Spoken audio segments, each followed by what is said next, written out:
তখন বাজে সকাল 7টা। ভাবো তখনই এত পরিমাণে রোদ। তো আজকে আমার শ্যুট ছিল, তো আমি বেরোয় বললাম কোচবিহারের উদ্দেশ্যে। গিয়েই দেখি মাথাভাঙ্গা বাস স্ট্যান্ডে একদম ভীষণ পরিমাণে ঝগড়া লেগেছে। মাঝখানে আর কোনো রকম ভিডিও কিন্তু নেইনি, একদম স্টুডিওতে পৌঁছে তারপর ভিডিও। মডেলের জন্য অপেক্ষা, মডেল নেই, আমরা মেকআপ আর্টিস্ট হাজির স্টুডিওতে। মডেলের কোনো পাত্তা নেই, এই আর একজন মোবাইল খোঁজাতে ব্যস্ত। বিউটিশিয়ান, হ্যাঁ গরিবের বিউটিশিয়ান। প্রথমেই আজকে আমার মিষ্টি মডেলকে দেখে নাও, গুনগুন, ভীষণই মিষ্টি একটা মেয়ে। তারপরে আজকের পুরো গল্পটা তোমাদের সাথে শেয়ার করব। হ্যালো এভরিওয়ান, গুড মর্নিং সবাইকে। আমি মেকআপ আর্টিস্ট মৌশিল, আবার একটি নতুন ভিডিওতে তোমাদের অনেক অনেক স্বাগত।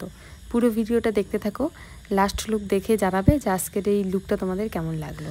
নয়ন আর আমি প্ল্যান করলাম যে আমরা কালকেই শ্যুট করব, আর সেটা করব কোচবিহারে। আর কোচবিহার মানেই দীপানশী ক্রিয়েশন এবং দীপানশী স্টুডিও। সেখানেই কিন্তু সকাল সকাল বেরোয় পড়ছিলাম। ওই রাতের মধ্যেই সব কিছু ঠিক করা হয়েছিল যে কি মডেল থাকবে আমাদের।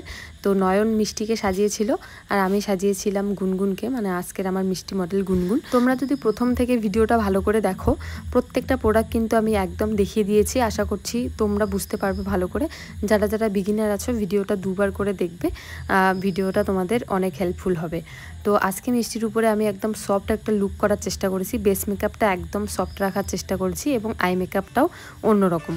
এই লুকটা কিন্তু হাই এন্ড বাজেটের এবং লো বাজেটের সব প্রোডাক্ট দিয়েই করা হয়েছে। আশা করছি তোমরা দেখলে ভালো করে বুঝতে পারবে। ছোট্ট একটা ক্লিপ শেয়ার করতেই আমাকে অনেকজন বলছিল যে ব্রাশ সেটটা কিসের। তো এই ব্রাশ সেটটা কিন্তু ছিল ল্যাশআপের। কারো লাগলে আমাকে বলো কমেন্ট করে, আমি লিঙ্ক তোমাদের পাঠিয়ে দেবো। তো এই যে ছিল আজকের হাফ লুক, কতটা মিষ্টি লাগছে আশা করছি তোমরা দেখে বুঝতেই পারবে। এবং বেস মেকআপটা জাস্ট দেখো। আজকে গুনগুনকে যেটা গাজরা আমি পরাবো সেটা হচ্ছে নয়ন তৈরি করেছিল নিজের হাতে। তো তোমাদের বিয়ের জন্য যদি কারো লাগে তো নয়নকে কিন্তু বলতে পারো, নয়ন কিন্তু রেডি করে দিবে। প্রথমেই কিন্তু বলছিলাম যে আজকে একটা অন্যরকম লুক আমি ট্রাই করব। তো এরকম লুক আমি আগে কখনো করিনি, আজকেই ফার্স্ট টাইম। পিছনে মুকুট দিয়ে একদম অন্যরকম। আর সত্যি কথা বলতে এই কালেকশানটার সাথে এত সুন্দর যাচ্ছিল পিছনের মুকুটটা, সেটা না বললেই নয়। তো আজকে মানে মডেলের গুনগুনের ফোরহেড যেহেতু ছোট, তো এই লুকটার সাথে আমি ভাবছিলাম যে গাল কলকাই আমি করে দিই। তো সেই হিসাবে আমি গালে মানে ছোট ছোট করে ফুল এঁকে দিয়েছিলাম, একদম হেভি কিন্তু করিনি।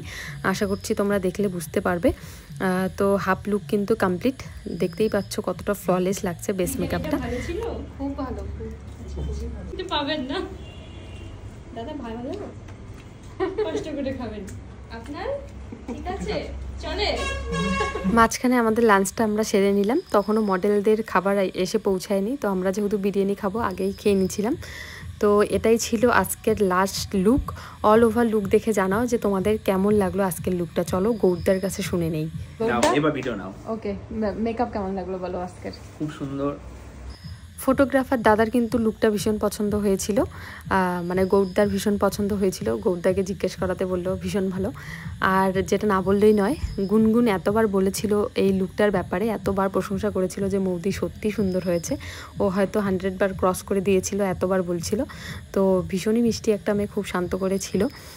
তো মডেলরা অবশ্যই শান্ত করে বসে থাকলে এবং মেকআপ আর্টিস্টদের মানে দুজনে মিলে কাজটা কিন্তু আরও সুন্দর হয়ে ওঠে। তো এই দেখছো কিছু ভিডিওস তোমাদের সাথে আমি শেয়ার করলাম, মানে কি কি করি আমরা একটা শ্যুটে।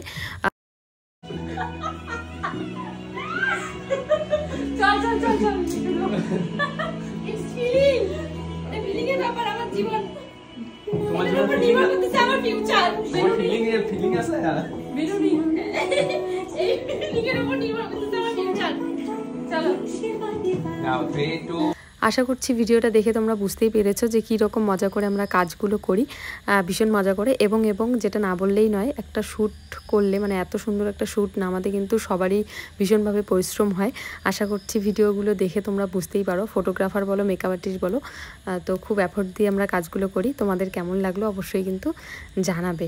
আর নেক্সট কীরকম লুক দেখতে চাও সেটাও জানিও। শ্যুট কমপ্লিট হতে হতে 7:30 বেজেছিল। তারপর বিধ্বস্ত অবস্থায় গাড়িতে আমরা। চলো টাটা, সবাইকে ভালো থেকো।